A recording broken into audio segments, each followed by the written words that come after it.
Qui a dit qu'on ne pouvait pas manger de la pizza pendant sa perte de poids?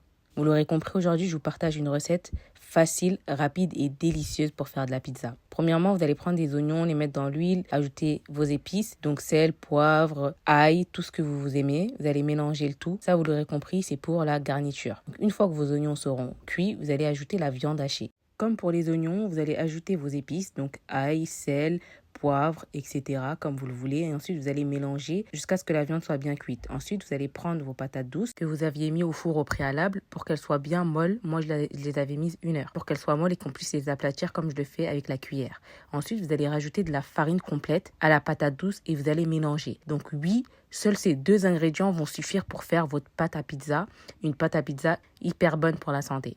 Donc ensuite, vous allez mélanger comme je le fais avec les mains. Ensuite, vous allez préparer un plan de travail sur la table. Avant, mettre de la farine pour pas que ça colle. Et vous allez tout simplement appuyer comme je le fais. Pour pas que ça colle, n'hésitez pas à rajouter de la farine à chaque fois. Ensuite, vous allez séparer votre pâte en 2 boules. Donc ça va vous faire 2 pizzas. Et encore, continuer à aplatir au maximum comme je le fais. Travailler la pâte, voilà, c'est le terme que je cherchais. Ensuite, vous allez prendre votre papier cuisson et prendre une des 2 boules pour pouvoir la travailler et éviter que ça colle. Et ensuite, vous allez prendre votre rouleau et faire la forme de votre pizza. Et surtout, n'oubliez pas d'ajouter de la farine sur le rouleau pour éviter que la pâte colle dessus. Pour la sauce tomate, vous allez prendre de la tomate concentrée, ajouter vos mêmes épices, un petit peu d'huile et de l'eau jusqu'à obtenir un mélange comme vous le voyez à l'image, que vous allez ensuite répartir sur votre belle pâte à pizza.